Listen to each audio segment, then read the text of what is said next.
and welcome to Speakeasy Vanguard. My name is Dan Nevsky. I am the founder of Indie Bartender, which stands for Independent Bartender. Today I'm going to talk about the future of the bar industry. I'm going to talk about three major things. Number one is, what the fuck is going on right now? Number two is, what the fuck we can do about it? And number three is, what the fuck is going to happen in the future? I'm sorry about my swearing, but it's just the way I am. The reason for this is because there's only three types of people in the world. Those that make shit happen, those that watch shit happen, and those that go, what the fuck just happened? And if you haven't had a moment in 2020 when you went, what the fuck is going on? Then you can stop watching this video right now. Now, firstly, I want to talk about the status going on right now. This is January 2021. What is going on? Right, there's three major things that I want to consider. If you haven't noticed, I like the number 3. I'm 30 years old. It's a midlife crisis. The three words I want to focus on is rebalance, reset, and restructure, because everyone in the industry is going through all of those three. Let's talk about bartenders. Now, they're suffering from three major things. First off is financial instability. Second off, it's low morale. And finally, we've got creative stagnation.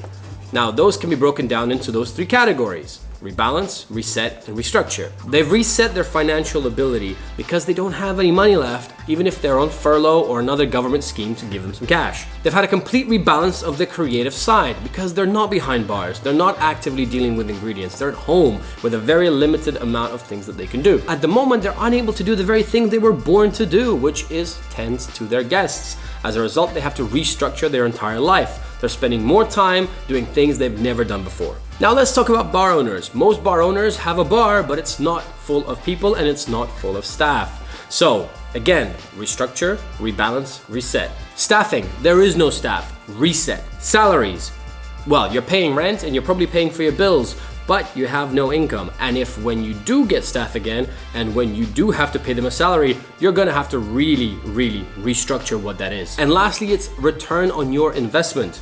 Bars cost money, whether to build them, to run them, or to keep them going. And people are going to be really focused on getting that investment back for those that have survived 2020. Next up, we've got brands. Those wonderful things on our back bar, in our fridges, and in guests' hands.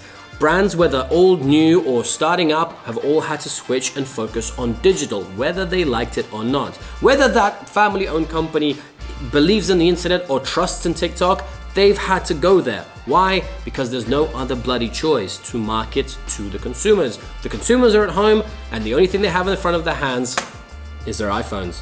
Wow. Any other bloody device. And this feeds into the other 2 points, which is the reset of advocacy and a change in perspective. Reset, rebalance, restructure. We have a reset in the advocacy program of nearly all brands around the world. We have the restructuring of the digital side of the brands, and we have a complete rebalance on the brand's perspective. Where should they invest? How much? And what is important? It is important to note that according to the IWSR in 2020 drinks market analysis, that alcohol sales went up by 2.5%. So we're not actually selling less alcohol. In fact, we're going up.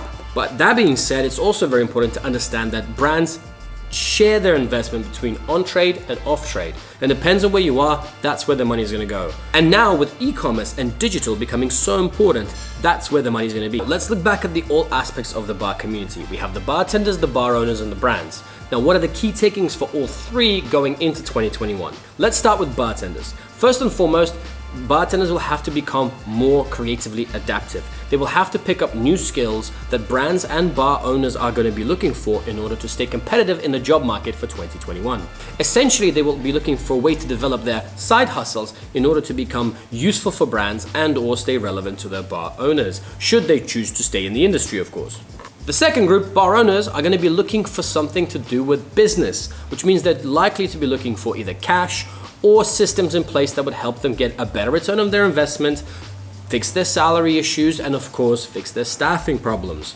Bar owners are going to be looking to make their money back, and that's the solutions they will be looking for. And for brands, the actual key for the on-trade will be community. This is an exciting time for them. The whole market has been reset. For those that didn't fire all the brand ambassadors, they're the ones that are going to be the first to be able to communicate with the bartenders. For those that didn't let down their loyal customers in the bar owner segment, are the ones that are going to get the most back. It's not about how big you are, it's about what you mean to that individual. It's not one shoe fits all, it's one shoe fits one. Now, if we're gonna discuss the job market, check this out. Before, the job market looked something like this. All the bartenders were spread about 100% of the venues. In the last 1.5 years, in some countries around the world, 30 to 40% of the venues closed down. That means there is currently more qualified bartenders than there are venues on the market. This can lead to two different directions. The existing high-quality venues will attract all the high-quality talent, or the quality talent will disperse into a wider variety of venues.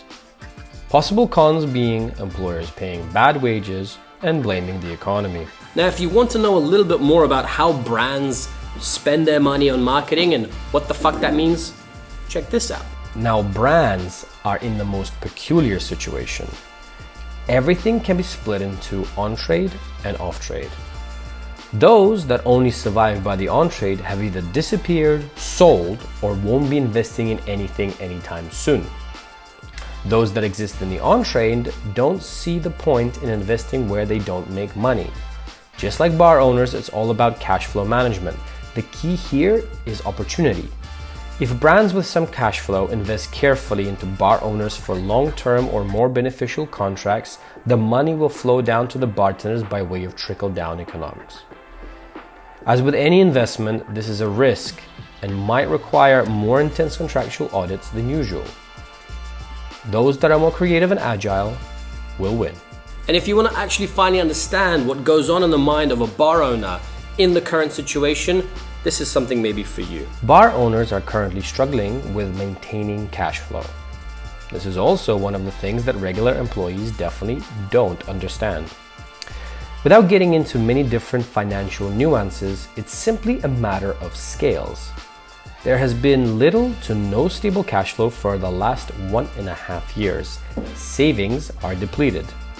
Bar owners are attempting to balance rent, taxes, debts, orders, wages, personal livelihood, and business development versus an unstable future, constantly changing conditions, employee morale, and livelihood. You can put a price on the first thing, but you can't on the second.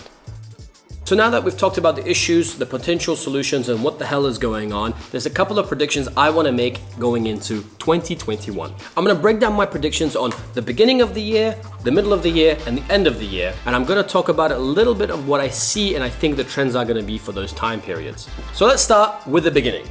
First off, everyone has got hope. Everyone is gearing up for the reopening of hospitality. Now, there's parts of the world that have already done it and done it successfully, and we are super jealous of them. And interestingly enough, that's where all the bullshit started in the first place. Everyone from bartenders to bar owners as well as brands is going to be going through what I call a rebranding process. The reason for that is because what happened in 2020 was in a way an apocalypse event. There's definitely going to be two groups going forward, those that were existing in the industry before the event and those that are existing after.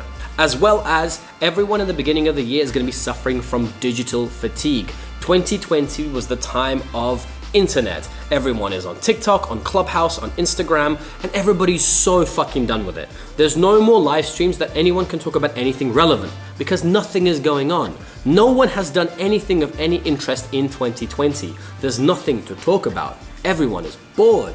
Now we're going into mid-year. I think there's going to be definite a reopening of everything around the world. And what's going to happen is everyone is going to be too busy just doing what they do well, which is working, serving guests, selling alcohol in order to stay online. And there's going to be a definite drop in digital. At the same time, we're going to see a resurface of the good old days. Back to traditions, same old shit all over again. A huge rehiring and lots of positivity. Last but not least, I do believe there's going to be a definite appreciation of the guest. In the end, that's what pays the on-trade's bills, and that is what's relevant to everyone. We will see new projects from bars that are more focused on the guest as opposed to the on-trade. I believe there will be a definite fall in guest shifts and definite fall in educational investment into the on-trade. And going into the end of the year, I believe what we're going to be seeing is new investments, new ideas, and new projects. Realistically, we have to play the game of investments in stocks. Right now, the entire industry is in a dip. because we could not survive 2020 properly. As a result, there will become a new wave of investors who are going to be opening bars, restaurants, starting new brands, and everyone is going to go towards that. Those that had the willpower to stay relevant, to stay productive, and stay active during 2020 are the ones that are going to benefit the most in 2022. The end of 2021 will be a huge celebration where I believe alcohol sales will go up even more around the world. And what we will see is a huge creative outburst globally. The key word for 2021 is going to be community, and a subheading will be authenticity. If anything, 2020 has proved that it's all about sticking together, and people have spent the last year sticking to the local communities, and this which has opened up their eyes to opportunity. And to follow up on that, authenticity being key is because nobody can handle anyone's bullshit anymore. People are tired of keyboard warriors, people are tired of virtue signaling, people are tired of people just talking too much. Actions will speak louder than words, and actions with your community will speak the loudest. Bullshit will be called out, and your local community will thank you for it. My name is Dan Nevsky. I'm from The Independent Bartender. Check out my website, check out my Instagram. I talk about this all the time. See ya, Vanguard.